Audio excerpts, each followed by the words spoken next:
Bonjour à toutes et à tous, bienvenue pour cette nouvelle newsletter du mois de juillet 2020. Je vous souhaite la bienvenue. D'ici la fin de cette newsletter, vous saurez pour quelles raisons le marché se comporte de cette manière, pour quelles raisons le marché continue à monter alors qu'il est très cher en ignorant toutes les mauvaises nouvelles. Il y a une raison, je vous expliquerai tout ça. Dans cette newsletter, et comme d'habitude, je ferai un point économique depuis la dernière fois, c'est-à-dire, il me semble que c'était mi-juin, depuis le mois de juin, voilà, on va parler de tout ça, je vais vous donner mon opinion, je ferai un point sur deux valeurs, je prendrai mon logiciel ProRealTime, et je ferai un point sur deux valeurs demandées par les personnes qui me suivent, DBT et ECAR, puis je terminerai, ça c'est très important, pour vous donner un point technique sur le CAC 40 et sur le Dow Jones, parce que c'est clair et je vais vous l'expliquer. J'anticipe une chute sur les marchés financiers. J'y reviendrai un peu plus tard et je vous donnerai bien sûr les seuils à enfoncer au préalable. Avant de commencer, très important, abonnez-vous à la chaîne pour ne manquer aucune vidéo, mes analyses techniques, les newsletters. Contactez-moi si vous avez des questions sur la bourse, sur l'économie, sur le trading. Vous me contactez à cette adresse, rejoignez les personnes qui me suivent. De temps à autre, je leur fais des petits messages. Récemment, je leur ai dit, voilà, je leur ai dit en gros comment je voyais la chose d'ici la fin de l'année. Et si vous souhaitez une analyse technique sur une valeur qui vous intéresse, voilà, vous me contactez. Et ce sera un plaisir de vous accueillir. C'est parti. Donc pour cette newsletter de juillet, on commence par l'économie. Les marchés ont terminé le second trimestre en fanfare. Le Dow Jones au plus haut depuis le T1 1987, juste avant le crack d'octobre. Le S&P au plus haut depuis la mi-98, juste avant le flash crack de 98. Et le Nasdaq au plus haut depuis le T4 1999. Alors quand j'entends 1999, ça me rappelle quelque chose. Je me rappelle très bien, juste avant le méga crack, en sachant que depuis le 30 juin, le Nasdaq, il a flambé là. Hein. Il a continué à flamber avec Tesla qui cote 300 fois ses bénéfices. Enfin, c'est extraordinaire. On vit dans un monde formidable. Parallèlement, l'or monte quand même à 1800 $, a dépassé les 1800 $ au plus haut depuis 2011. Mais ça, c'est pas nouveau que l'or monte, hein, ça fait un moment. Hein. Voilà. Donc, comment cette hausse est justifiée par les analystes et tout un tas de monde qui circule là sur les marchés, ça je vais vous l'expliquer après. Maintenant, nous allons parler de l'économie. Avec, il se passe quoi? Il se passe une flambée. De nouveau une flambée du coronavirus, cela devient relativement dramatique et c'est vrai d'ailleurs que 239 chercheurs quand même ont averti que la transmission dans l'air serait plus importante que prévu, ça flotterait dans l'air, cela se transmettrait par des micro-gouttelettes. En tout cas, effectivement, c'est très inquiétant puisque depuis le 11 juin, ça fait un moment, hein, ça fait un mois et demi, le nombre d'infections a doublé. Nous avons actuellement un peu plus de 600 000 morts dans le monde, dont 100 000 en 3 semaines. D'accord? C'est quand même énorme. 15 millions de cas dans le monde, dont 1 million de cas en moins de 5 jours. Donc vous voyez que là, ça va très très très vite et ce n'est probablement pas terminé. Alors l'économie, comment va l'économie? Bon, on vous dit que ça va bien. Pas vraiment. Pour la Grande-Bretagne, le PIB chute de 2,2 au plus bas depuis 1979. La dette dépasse les 100% au plus haut depuis 1963. L'économie britannique, je dirais quand même une économie directrice. Je dirais Singapour, 40% de chute du PIB. D'accord ? 40% de chute du PIB, c'est énorme. On s'attend à 11% de baisse du PIB pour la France en 2020, au plus bas depuis 1876, la Grande Dépression des années 1870. Des licenciements massifs et qui vont encore augmenter. Valeo, 12 000 emplois dans le monde. Nokia, d'accord ? Avec beaucoup de licenciements chez Alcatel, enfin l'entreprise française, qu'ils ont racheté, Airbus, etc. Le Bureau international du travail avertit que l'avenir est très sombre pour le marché du travail. L'OFCE prévoit une augmentation massive des entreprises en France, 80% d'augmentation des faillites, avec à la clé 250 000 emplois menacés. L'agence de notation Moody's a quand même averti que l'impact sur la dette souveraine serait le double de 2009. 76% de chance, plus de 76% de chance que les États-Unis rentrent en déflation dans les 12 prochains mois, ainsi que de nombreux pays développés. Le FMI revoit à la baisse ses prévisions. La crise a coûté pour le moment 12 000 milliards de dollars à l'économie mondiale. Abaissement des prévisions du FMI qui prévient que la crise sera plus grave qu'anticipée et que la reprise sera beaucoup plus lente que prévu. Le FMI prévient également qu'une sévère correction sur le marché est possible, étant donné qu'ils sont totalement déconnectés de la réalité. Et pendant ce temps, malgré ces nouvelles, le marché continue à monter. Il continue à monter dans des volumes insignifiants, avec un écrasement de la volatilité. Alors quand il y a de la volatilité, voilà, ça dure 1 heure ou 2, et après voilà, c'est le calme plat comme aujourd'hui, en gros, sauf à certains moments, et depuis un certain temps, on vous dit que c'est l'été, mais bon voilà, l'été il a bon dos, l'été c'est sûr. Ce sont les petites mains, et surtout les particuliers entre 20 et 40 ans qui sont rentrés massivement sur ce marché-là, que je rappelle, un marché très cher. Un Nasdaq supérieur à 50 fois les bénéfices, c'est-à-dire encore plus cher qu'au sommet de la bulle Internet. Un DAX à 21 fois les bénéfices, il me semble qu'historiquement c'est le plus cher. Voilà, les marchés les plus chers de l'histoire. Donc un marché soutenu par les petites mains et entretenu par les grosses mains avec les algorithmes. Donc maintenant, comment on justifie cette hausse, voilà, qui en fait n'a aucun fondement, d'accord? Eh bien ça je vais vous l'expliquer avant de vous expliquer pour quelle raison, en fait, pour quelle raison cela se passe comme cela actuellement sur les marchés. Alors voici la version que l'on vous sert. Après moi je vais vous servir la mienne, mais bien sûr ce ne sera pas la même chose. Alors qu'est-ce qui maintient le marché à flot? Les banques centrales, le vaccin, 2, les statistiques sont supérieures aux attentes, tout va très bien. Bon là, les PMI US, là aujourd'hui, là, 24 juillet, c'est un peu moins bien, mais c'est pas grave, hein, ce n'est pas grave. Mais les résultats, ils sont fantastiques, les résultats. Voilà, il faut quand même bien les regarder, mais c'est sûr que lorsqu'on abaisse les prévisions de bénéfices, comme savent si bien le faire les analystes américains, c'est sûr que les résultats sont bons. Enfin, il faut bien regarder de près quand même les résultats. Hein. N'oubliez pas que là, ça arrive, les licenciements massifs, les faillites, d'accord, voilà. En plus de ces 3 éléments qui maintiennent à flot les marchés, Madame Lagarde a bien précisé que le pire était probablement passé. Pour le patron de la Bundesbank, le pire est passé pour l'économie allemande, voilà, et c'est moins grave qu'en 2008. Bon, c'est pas ce qu'a dit le FMI et Moody's, hein, mais bon, à part ça, tout va bien. On peut lire également, le S&P a traversé le 12e marché baissier de son histoire. La crise Covid-19 est terminée. Ça y est, c'est fini là, vous pouvez rentrer chez vous. Hein. Sauf que il n'y a jamais eu de marché baissier. Ça, je l'explique dans une vidéo, là, la dernière fois que j'ai analysé le CAC et le Nasdaq au mois de mars, je l'explique. Nous n'étions pas du tout au marché baissier, d'accord? Nous aurions dû l'être, ça j'y reviens après, mais nous n'étions pas en marché baissier. Et si vous voulez rester au courant, regardez surtout ma dernière vidéo où j'analyse le CAC 40 et le S&P, où je vous explique plein de choses très intéressantes qui corroborent bien sûr ce que je vais vous annoncer par la suite dans cette newsletter. On vous encourage massivement à acheter ce marché.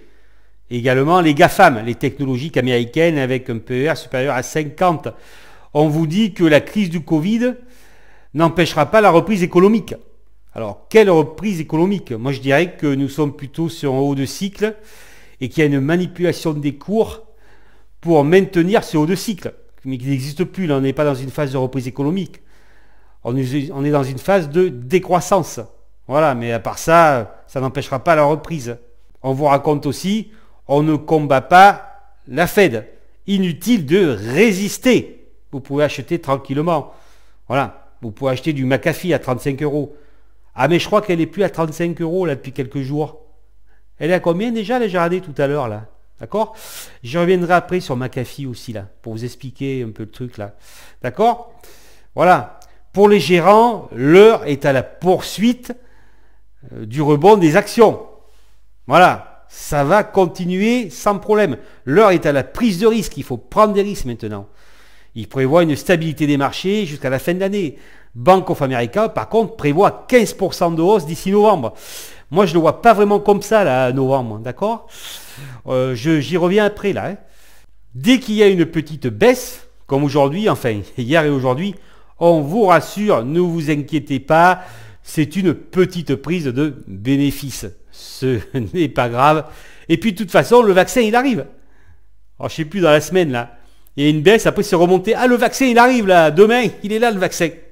Je vais vous expliquer tout ça aussi. Hein. Le vaccin, il arrive. Oui, sûrement. D'accord?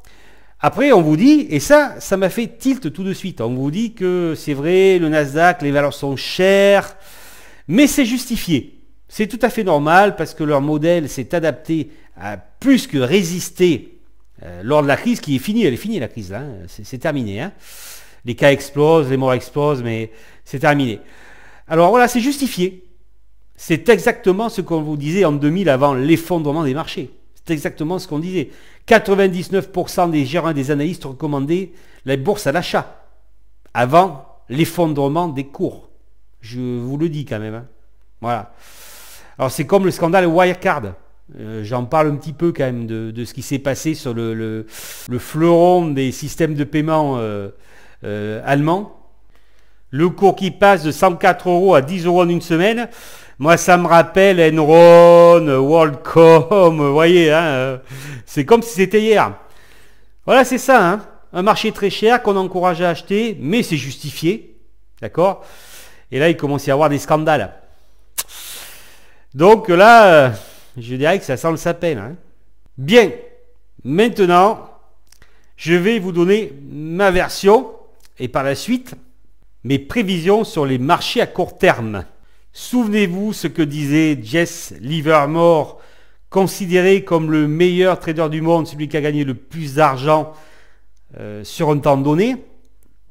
Il y a très longtemps, Jesse Livermore disait « N'écoutez les conseils de personne ». Voilà. Alors je pense qu'un expert vous dit cela, un grand expert des marchés financiers, je pense qu'il faut en tenir compte. N'écoutez les conseils de personne. Alors moi, je vais vous démontrer que ce que l'on vous raconte, ça, que ça monte et ça continuera à monter parce qu'il y a les banques centrales, parce qu'il y a le vaccin qui arrive. Parce que là, c'est vrai que ça repart avec des stats supérieurs aux attentes et des résultats supérieurs aux attentes pour la plupart. Moi, je vais vous démontrer que ce n'est qu'un prétexte, justement, ce n'est qu'une illusion pour vous faire croire que cela va continuer pour justifier cette hausse injustifiable. Alors, les banques centrales. Alors voilà. Alors en plus, on a les banques centrales, la Banque centrale, la Fédérale Reserve Bank a acheté les obligations d'entreprise américaines. Alors voilà, obligations d'entreprise, vous voyez, un prétexte de plus pour faire monter les marchés, elle sera toujours là. L'assouplissement de la règle Volcker, le plan de relance européen de 750 milliards, mais ce qu'on a oublié de vous dire, c'est qu'on diminue le budget d'innovation, c'est surtout ce qu'il ne faut pas faire, parce que si les Américains sont devant... C'est justement grâce au budget innovation recherche. Voilà, bon, d'accord. Mais ce qu'on oublie de vous dire, c'est que l'action des banques centrales n'empêche pas la chute des marchés. Regardez en 2000, si vous ne le savez pas, regardez en 2008. Cela n'empêche pas la chute des marchés, puisque si vous n'avez plus de travail, et en l'occurrence, si vous n'avez plus d'allocation chômage, en France, on est protégé de ce côté-là. Vous n'allez pas, je pense, demander à M. Powell de faire vos courses. Voilà, c'est pas la banque centrale qui va aller faire vos courses. Donc, le temps que les mesures agissent, effectivement, cela n'empêche pas la chute des marchés, ce qui s'est passé en 2000, en 2008. Alors après, bien sûr, je vais vous expliquer pour quelles raisons. Je vais expliquer pour quelles raisons, justement, cela ne se passe pas comme ça. 1. Les banques centrales. Premier prétexte, infondé. Deuxième, le vaccin. Alors là, je vais voilà, vous le dire. Vous devez être au courant. Un vaccin, ça ne se fait pas comme ça. Un vaccin, c'est entre 7 et 12 ans. Le vaccin le plus court de l'histoire, c'est le vaccin Ebola, ça a mis 5 ans. Voilà, faites des recherches. Voilà. Tout ce que j'annonce dans mes newsletters, là, c'est sur information, c'est vérifiable. Le vaccin le plus court de l'histoire, c'est Ebola. Voilà, 5 ans. Donc je ne pense pas que le vaccin, il arrive en octobre. Prétexte. Les stats. Les stats, c'est normal qu'il y ait un rebond, effectivement, post-confinement. Les prévisions sont très, comment dire, pessimistes. Donc là, on me dit, oui, les stats sont supérieurs aux attentes. Mais, bien sûr, on néglige les mauvaises stats. Voilà, si la stat est mauvaise, on la laisse de côté. D'accord? On va vous sortir le vaccin ou... voilà. Hop, on privilégie les bonnes nouvelles. Alors ça vous rappelle peut-être quelque chose. Hein, et on néglige les mauvaises nouvelles. Et donc après, tout ce qui est résultat, si vous voulez, c'est catastrophique, mais c'est supérieur aux attentes parce que bien sûr, les analystes américains, comme je le répète, ont toujours l'habitude d'abaisser fortement leurs prévisions. Et en fait, et je vais maintenant y venir, pourquoi le marché se comporte de cette manière?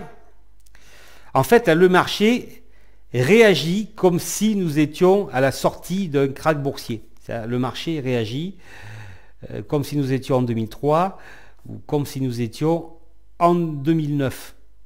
D'accord? C'est-à-dire qu'il fait l'inverse de ce qui devrait se produire en fait.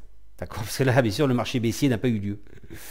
Il est évident que dans les mois à venir, les résultats ne vont pas être bons et les statistiques vont sûrement se retourner étant donné la flambée du coronavirus.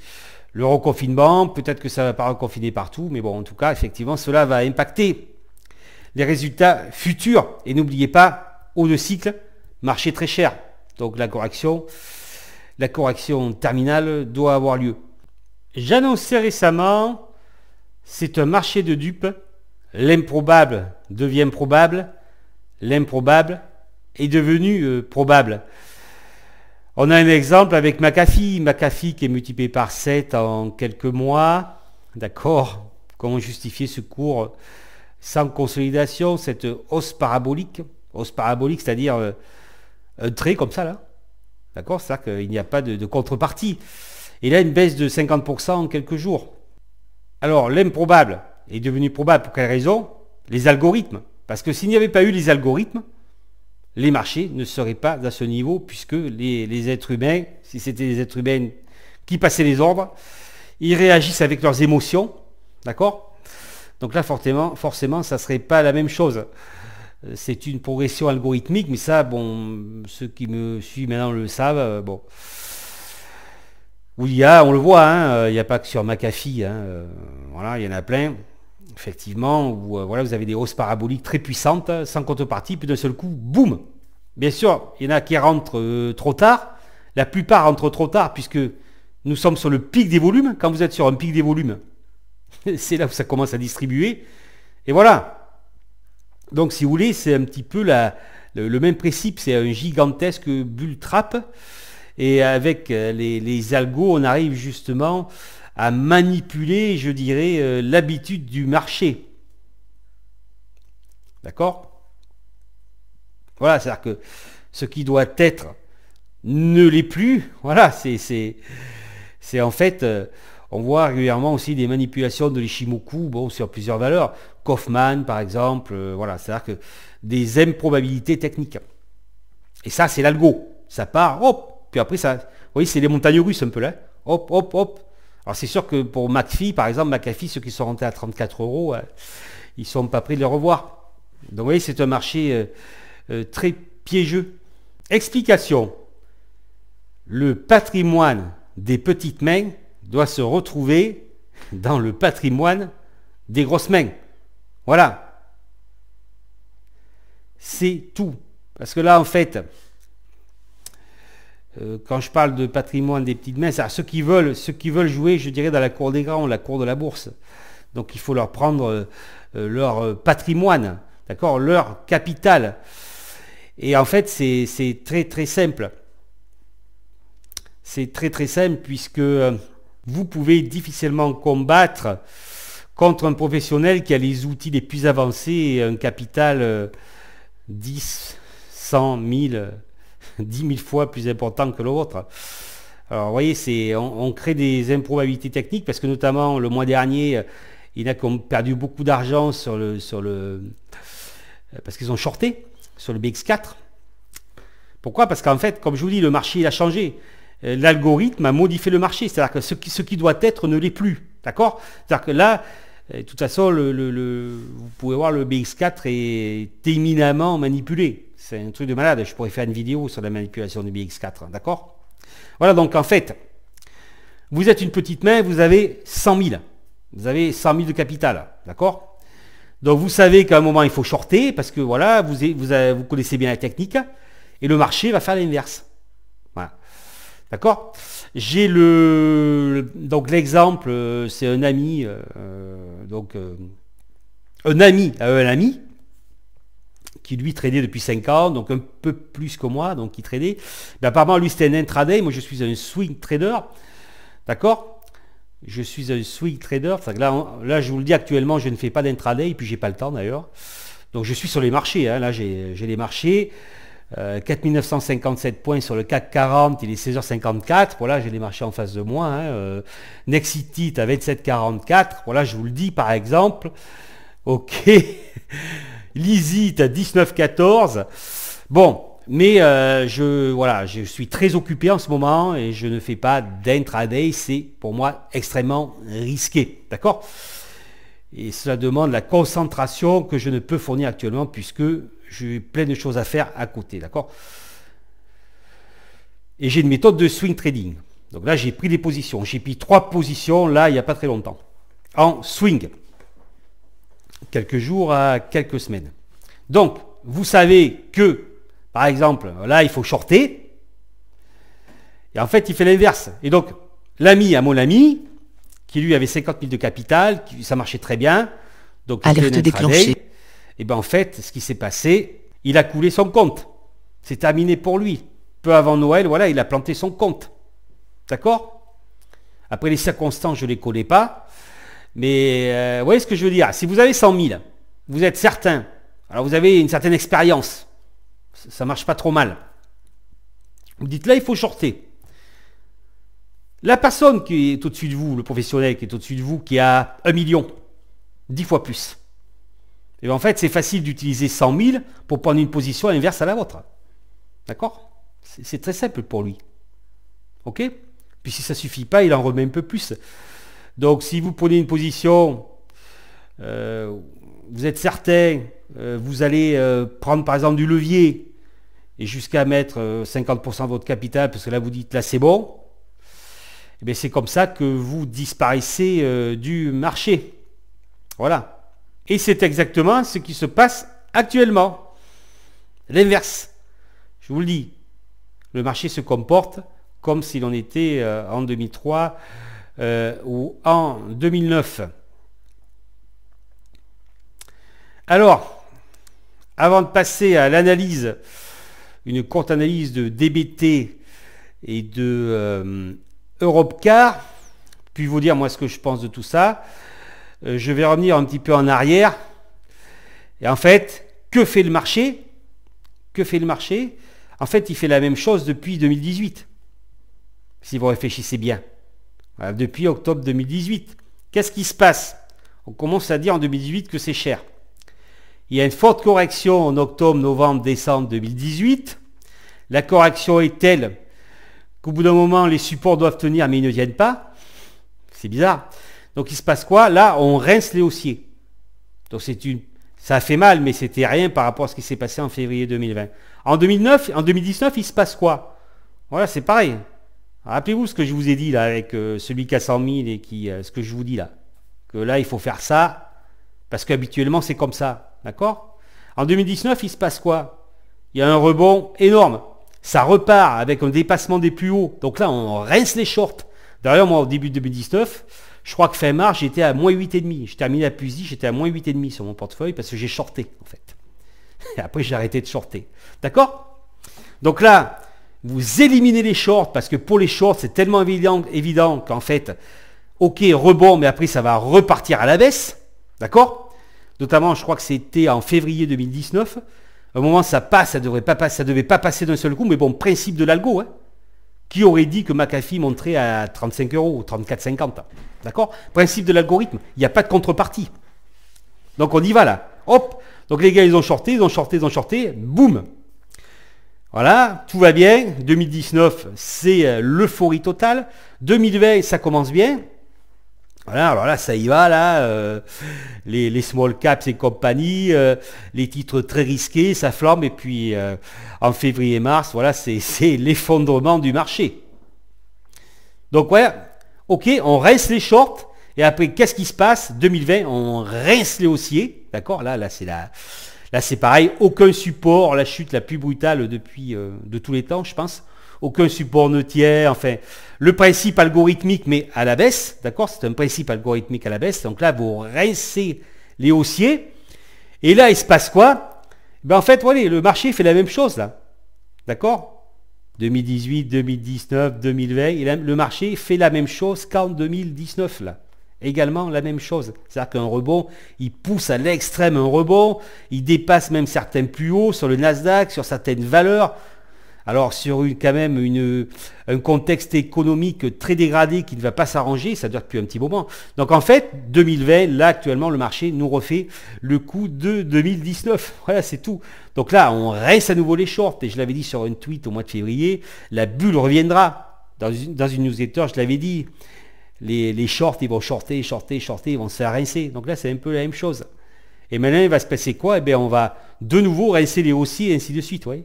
Le marché fait l'inverse de ce que prévoient les personnes qui ont une certaine expérience, mais bien sûr qui ont un petit capital. Les personnes qui sont des petites mains. Voilà. Maintenant, je passe rapidement à DBT et à Europcar. Puis après, je vous donne, très important, restez jusqu'au bout, mes prévisions sur les marchés. Je vais vous dire ce que j'ai annoncé dans un billet aux personnes qui me suivent là récemment. A tout de suite. Europcar, demandé donc par une personne qui me suit, 1,97 €. Ben, Europcar, c'est très simple. Vous êtes dans une dynamique baissière. Phase 4 de Weinstein qui a commencé le 22 janvier 2018. Le premier pullback sur la moyenne 30 descendante, ainsi de suite. D'accord? Voilà. Nous sommes sur une phase 4 de Weinstein, tendance baissière, c'est-à-dire investissement sur une tendance baissière égale ruine, je le précise. Si vous avez acheté là, voilà, et après là, c'est pas cher, et là, c'est pas cher, d'accord? Et là, c'est encore moins cher. Bon. Ensuite, en jour, latéralisation, un Kumo latéral, donc ça, c'est un range. Voyez, là on traverse un Kumo large, d'accord? Ok, on n'arrive pas à maintenir le biais haussier puisque le Kumo futur reste latéral. Donc là c'est un range et où l'on voit la meilleure identification, c'est en H4. Donc là vous êtes dans une succession de range, de dérives latérales, d'accord? Donc là, nous approchons du bas de la dérive latérale, 1,91. Le haut de la dérive latérale est à 2,26. Donc, le titre peut naviguer dans ce range et dans d'autres ranges plus petits sur les unités inférieures. La rupture des 2,26 ici, voilà, on pourrait aller chercher à proximité là, les plus hauts, vers 2,70. Par contre, la rupture des 1,91, ça peut piquer là. Hein. D'accord? Ça peut piquer, on va dire. Voilà, on peut effacer totalement la hausse. Vous voyez là, on va dire, franchissement de la résistance. Donc, direction 1,77. On peut s'attendre à ce que Europcar descende sur 1,77 € sur rupture des 1,91 €. Alors, nous sommes sur le bas d'un range, mais n'oubliez pas que d'une manière fondamentale, nous sommes sur une tendance baissière de long terme. Je passe maintenant à DBT. Alors DBT, c'est très intéressant. Voilà, 17 centimes, penny stock, titre spéculatif, ultra spéculatif. Voilà, je vous remonte l'hebdo, c'est pareil. Mais toujours des rebonds ultra violents. D'accord? Vous avez des rebonds ultra violents. Voilà, donc certains croient et c'est bon. Donc là, c'est pareil, vous voyez, c'est un peu la même chose. On arrive à traverser le Kumo là. Et le Kumo futur se latéralise. D'accord? Il n'y a pas là, hop, il n'y a pas d'élan. Il n'y a pas d'élément convaincant pour maintenir la hausse. C'est un peu, vous voyez, la même chose qu'Europcar. Un aplatissement du Kumo futur et les cours qui passent en dessous. Donc un principe de range. Voilà, d'accord? Alors voilà, si on va voir en 4 heures. Voilà, c'est très simple. Là, vous comprenez qu'il ne faut pas rompre les 15 centimes 13, là, hein, d'accord? Et après, là, il faut dépasser le récent plus haut des 22 cents. Et là, comme Europcar, on se dirige vers le bas. Bon. Le range, vous voyez, là, ça croise. Voilà. Dérive latérale, l'impulsion algorithmique est terminée. Forte impulsion algorithmique, retracement, distribution progressive. Coup classique. D'accord? Vous rentrez là, c'est cuit. Bien. Également, bien sûr, on fait très attention à DBT, puisque, voilà, hein, d'accord? Les hauts de moins en moins hauts, les bas de plus en plus bas. Mais je rajouterai quelque chose avant de conclure ces deux petites analyses. Le problème, c'est qu'on vous fait croire que ça peut faire du McAfee. D'accord? Ça peut faire du Navia. D'accord? Voilà. C'est-à-dire qu'en fait, vous vous dites, allez, c'est pas cher, ça coûte 17 centimes, parce que peut-être qu'un jour, elle va faire du McAfee et qu'elle va faire x7.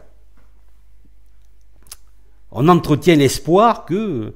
Mais le coût de McAfee, c'est un titre sur 10 000. C'est ça qu'on oublie de vous dire. D'accord? Voilà. Donc, titre risqué et spéculatif, où l'on voit que la hausse est terminée, que nous sommes dans une phase de distribution. Nous sommes rentrés dans une phase de range pour ces deux valeurs. Et voilà, et ça risque de rester dans le range un certain temps. Et voilà, donc c'est les spéculateurs qui vont intervenir sur ces titres, sur les unités courtes, et voilà, et sortir rapidement. Alors, mes prévisions sur les marchés financiers, j'ai étudié cela de près. Alors, c'est très clair, ce qui doit se produire, c'est une chute des cours. C'est tellement évident, je dirais. Voilà. C'est ce qui doit se produire graphiquement. Mais est-ce que ça va se produire graphiquement? Voilà, rappelez-vous ce que je viens de vous dire il y a quelques instants. Voilà, maintenant, voilà, vous voyez le PIB singapourien. Maintenant, malheureusement, avec les algorithmes, on peut avoir un PIB à moins de 30 et un Nasdaq à 20 000. Voilà, d'accord? Le piège, on est là pour vous piéger. Mais, voilà, nous sommes dans une irrationalité des marchés. La butte des tulipes, au 17e, par exemple. Donc l'irrationalité des marchés est normalement toujours corrigée. Sauf qu'avant, il n'y avait pas les algos. Donc maintenant, il n'y a plus de marché, il n'y a plus d'économie. C'est de la spéculation pure. Et bien sûr, voilà, si vous êtes en bas de l'échelle avec un petit capital, c'est très difficile pour vous, puisque celui au-dessus va chercher à capter votre capital. Donc prudence maximale. Donc normalement, chute des marchés.